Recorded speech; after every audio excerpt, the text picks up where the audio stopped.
Hello, everybody. It's been absolutely ages since I've done one of these. I'm Becky Carrier from Northampton Film Festival, and we like to bring you lots of live streams, meeting local filmmakers, but also the judges of Northampton Film Festival. So actually, I've got this judge that we have today with us, who's a director called Marcus Anthony Thomas, actually started life as someone who entered the film festival in 2022. And after winning it, we roped him into being a judge in the 2023 competition. So before I bring him in, if you're watching this live, you're welcome to ask questions in the chat and they will pop up and I will put them to Marcus. If you're not watching him live, obviously we still like to talk to people. So if you have questions for Marcus or you have questions for us, you're welcome to reach out on our email, which is info@northamptonfilmfestival.co.uk. Entries, if you're watching this live, are still open for the film festival. They're open to the 19th of March for 2023. We take shorts and features, and for the first time ever, they're open not just to Northamptonshire filmmakers, but to filmmakers from across Great Britain, which is very, very exciting. So without further ado, I'm going to bring in Marcus, who is the judge of 16 and under category. Hi, Marcus, how are you? Hi, I'm good. Yeah, thank you. Thanks for having me on. How are you? I'm all right, thank you. Yeah, like a little bit rusty, actually. It's probably been almost, about 8 months since we've done one of these live broadcasts. No better time to get back into the swing of it, right? Yeah, but it's nice because I love talking to people about film and about how they kind of got into film and all that kind of jazz. And actually, I was just thinking about how we met you. So I think actually we were introduced to you by the actress Callie Cook, who was one of our judges, I think, in the lockdown era in 2021. Yeah. So Callie Cook, obviously from Northamptonshire, and did you know her from school? No, so it was even weirder than that. So I moved to London after graduating university to become like a video producer, and then the house that I lived in just happened to have a girl from Northampton. So that was our little connection. And then she was like, "Oh, my sister's an actress. She's currently at RADA." Didn't know what RADA was, and she invited her over one time, and it was Callie.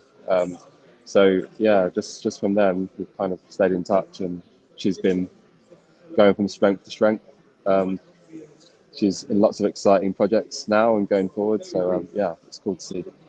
Yeah, absolutely. Yes. And as I say, Northamptonshire, we're everywhere. Northamptonshire, we're kind of a big deal. That is the phrase, the film festival. But I mean, tell us, to give us a little bit of tell us about you. What's your background and what you do in film?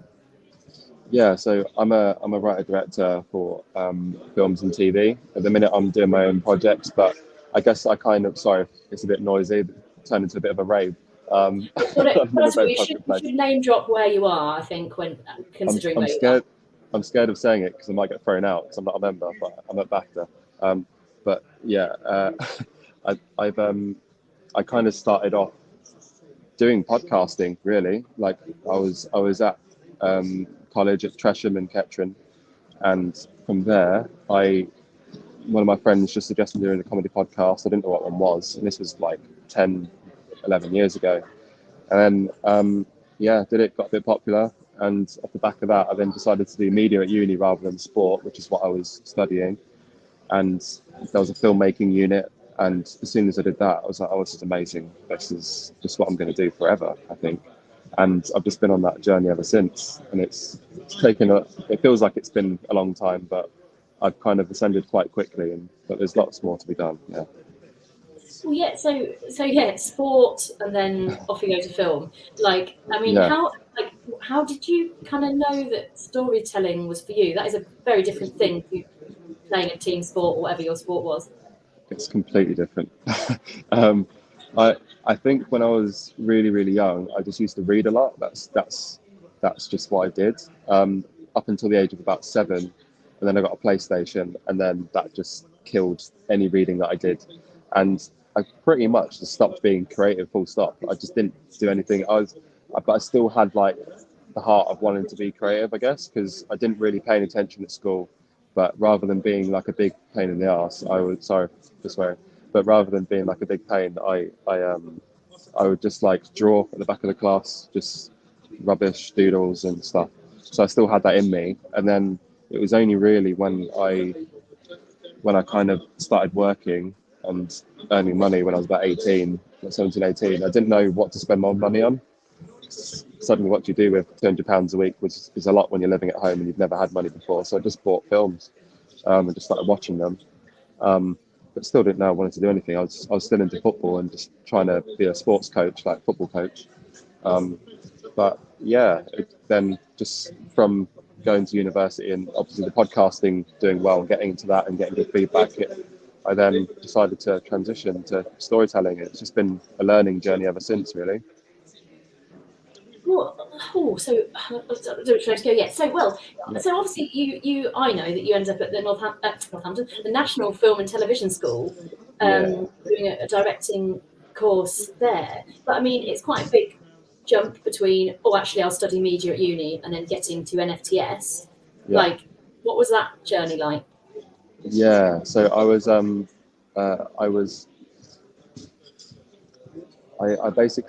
I did my BA in media production after pivoting into media, and it's literally ranked the bottom of the Guardian rankings for like universities. I went to Luton, University of Bedfordshire, and did the media production course there. So I did the filmmaking unit, and I just loved it. It felt really natural to be doing it immediately. I just wrote as much as I could when I was there, and but what I was doing whilst I was learning, I was borrowing the kit from the media stores, and I was just trying to work for free in London. That's freelancing, just doing ended up like filming red carpet events and interviews. I was doing music videos. I was doing comedy sketches. I was doing all sorts, like anything that I could do in film, I was doing it, as well as my university work.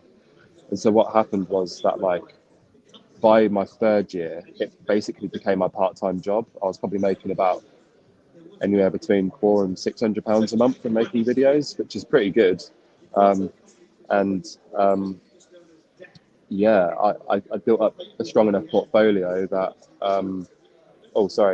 so I did that. I got like a first class honours. And then because I got a first class honours there, they did a thing where I got a scholarship to do a master's at the same university for free. So I actually applied for the National Film and Television School after my BA, didn't even get an interview, straight rejection, like everyone else. I was like, well, there goes that for now. I'm just going to take the long route.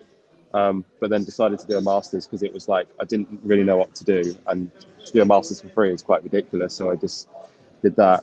When I was there, I stopped freelancing completely, and I was just I dug down into making films. So that's when I started writing scripts, really, rather than putting all my time and effort into learning the technical skills. And then I did that, and maybe around the summertime, and I was due to graduate in October. Around the summertime, maybe 2014, I then started looking at how I could be employable afterwards, and I started sorting out my portfolio online, LinkedIn, doing all that sort of fun stuff, and doing a show reel, and then adding everyone that I could see that worked in media. And then because I added so many people, they were then looking at my profile on LinkedIn, and then ended up being really high in the searches without realizing. And then just luck would have it that the company that I ended up working for, they were looking for a new video producer, and as they were searching for people who they could hire on LinkedIn, I popped up because I was right up on the top and got invited for an interview, and then I ended up ultimately getting that job and moving to London to start that job literally 3 days after I handed in my final project. It was just there and then they waited for me. And then, I worked as a video producer for 3 years because the portfolio that I built whilst I was at uni was it wasn't just university projects. It looked professional, had a range of stuff so they could see that I could do the work. They could see I could manage multiple projects. I could speak and handle clients and things like that. So it just all went from there. I'm rambling, but I guess this is what it's about. No, definitely. I was going to say, you kind of answered my next question, actually, because, a lot of people kind of go, maybe, I studied the wrong thing at university, or maybe I didn't do the right course. And you were kind of saying, maybe your course wasn't most well respected, but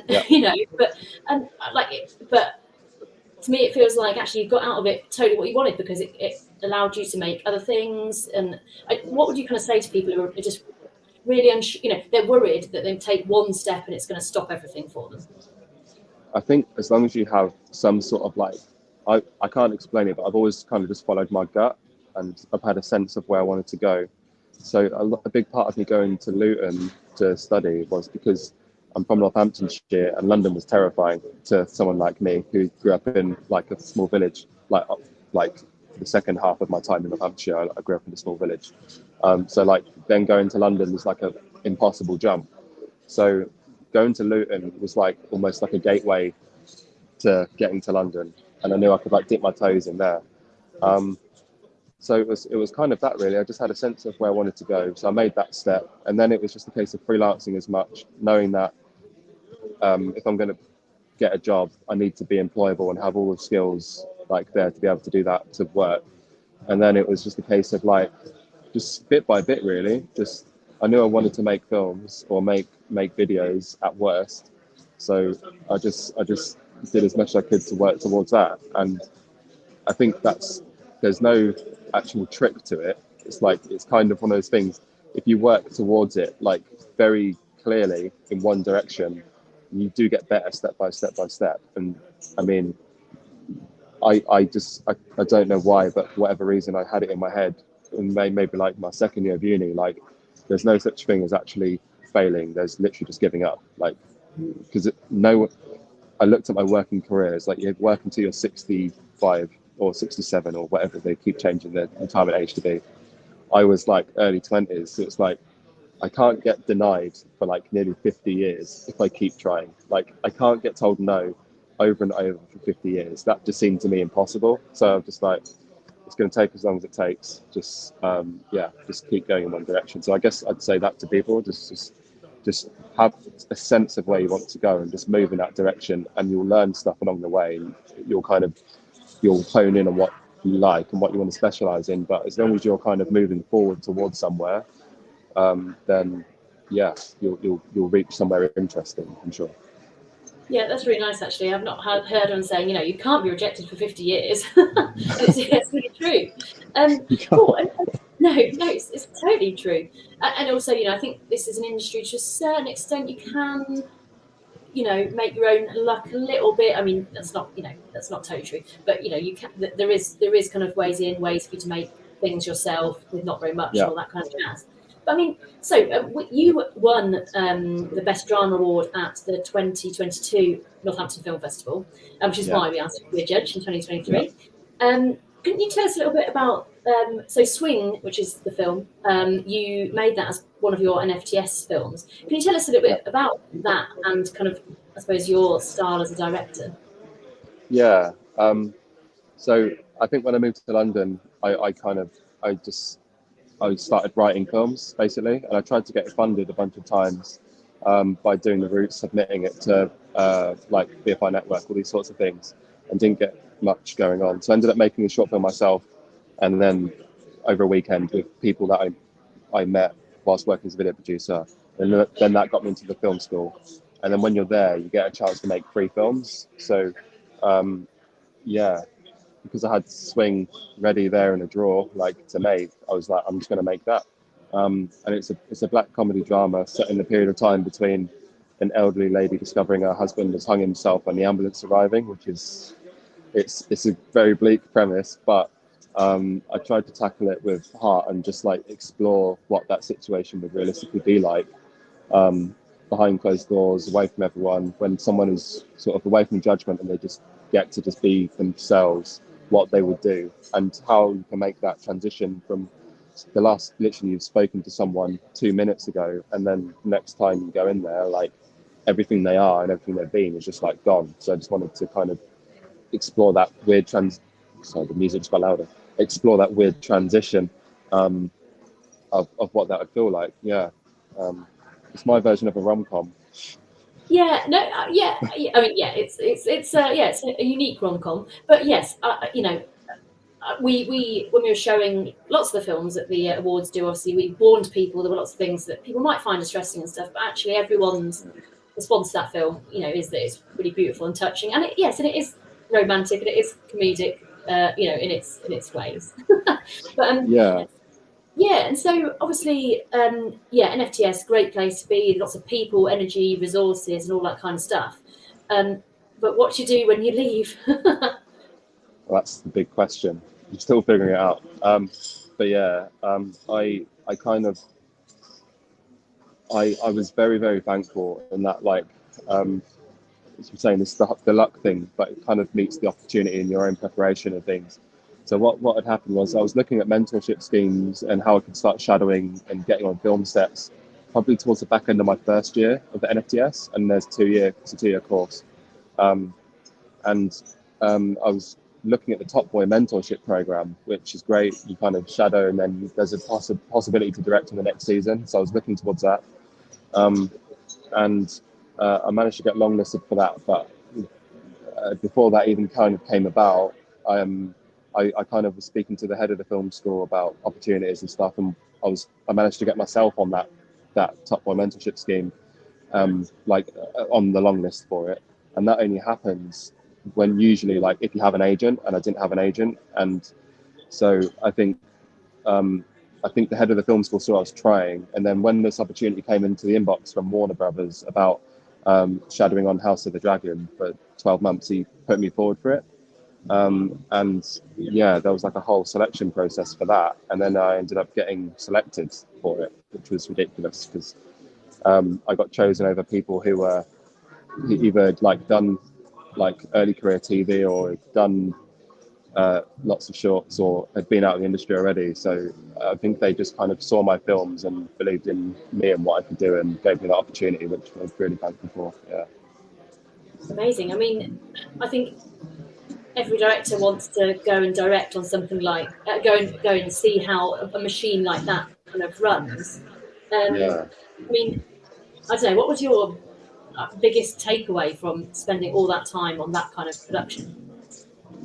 It's an absolutely massive machine, as you said, and like you can get swallowed up, and the thing will move whether you're prepared or not as a director or not. And ultimately, like, I think how you fail in that environment is by not being prepared and actively slowing the process down, because it's such a mammoth thing to take on. But yeah, I think with a show like that, my biggest takeaway is, first of all, is that like 70 to 80% of it I could already do.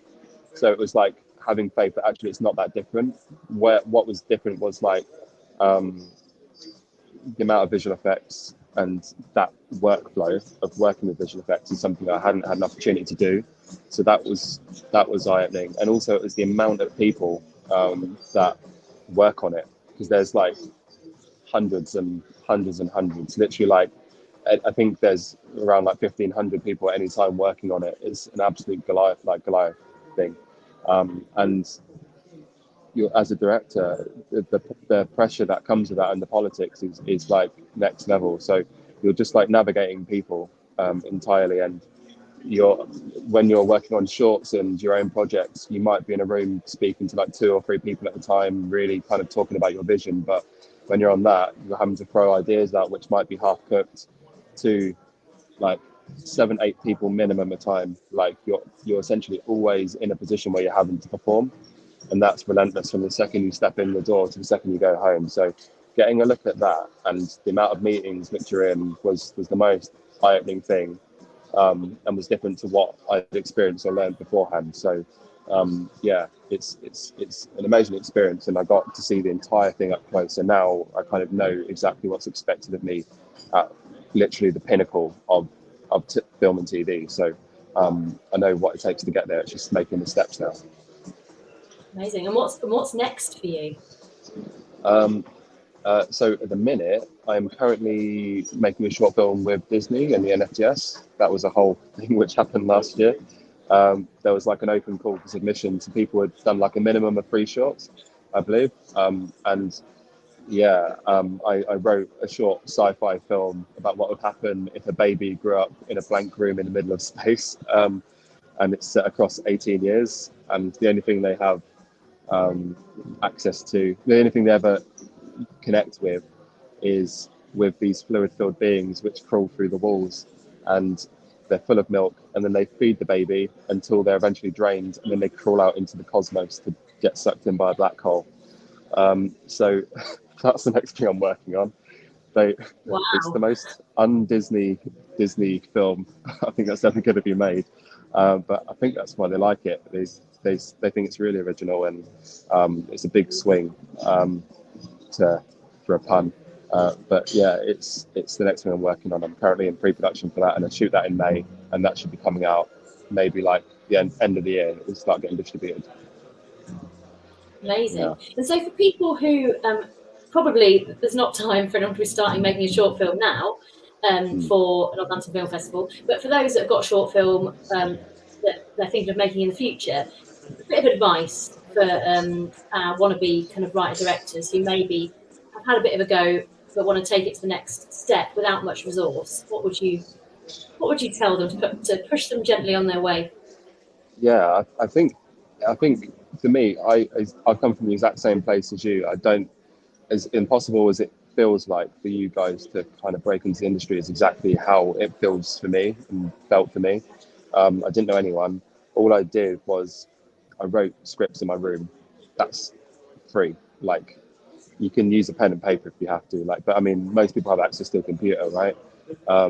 So just like go on BBC Writers Room and stuff, or like just type in your favorite films and just type in whatever that favorite film is and just read the script and just see how scripts are done, formatted and things like that, and just write, because it all starts from storytelling. Like that kind of just is it. And I had to be a writer first before I could be a director, because no one would even touch me to go and make anything. So it was a case of like making sure I was a strong writer, and then I submitted to these schemes and stuff, and it was through just doing that and getting scripts in people's hands is that people then started to work with me. Ultimately, I had to make films myself and like do documentaries and have the capable skill to like make an entire film myself if I had to. And to be honest, I did that with like making comedy sketches with friends, essentially. But ultimately, yeah, it's about writing scripts, and once you have like, I'd say 1 or 2 good like short scripts, it can be like 2 locations based on what you have access to, 2 or 3 characters, like really, really minimal stuff. And then reach out to your local talent exec, and like these opportunities there, just reach out to them and they'll point you in the right directions. They do like sort of like events where you can turn up and you can watch a film together, and you can then have a mingle afterwards and chat with people who are at the exact same point as you, and then you might make a film together. Like, it's one of these things. So it's just really sort of reach out to local film communities. Like, if you need actors, just email cold, like anyone who's doing like any theatre groups, anything. There's so many people that act and want to be doing more stuff. So I'm sure like they'll get involved, but that comes from having a good script. If you have a good script, then you can approach these people and be like, I'm thinking of doing this. How about, would you mind helping? So it all comes from a story, and that costs nothing. Absolutely. Right. Well, to be honest, I think that was pretty great advice. So I'm going to leave it there. I'm going to let you go back to the dizzying heights of London and build establishment. But yeah, thank you very much for joining us, Marcus. Obviously, very soon I'll have lots of short films from our 16 and under category for you to have a watch. Yeah, there's all sorts already. Amazing. I can't wait. Yeah. Great. Thank you very much. Cheers. Thanks for having me. Cheers. So yes, that was Marcus Anthony Thomas, who's one of the judges of the 2023 festival, the 16 under category, and the winner of the best drama in the 2022 festival. So if you are interested, if you've got questions that have come out of that, if, as Mark has suggested, you want to get in touch to try and find people in Northamptonshire or the surrounding counties, and we know lots of local filmmakers, we do networking events and all sorts of jazz, have a look at the website, which is northamptonfilmfestival.co.uk, and get in touch because we are here to help. I think that's all from us. I'm going to not do an awkward wave and just try and slide out of this live stream right at the right time. Thanks, everybody.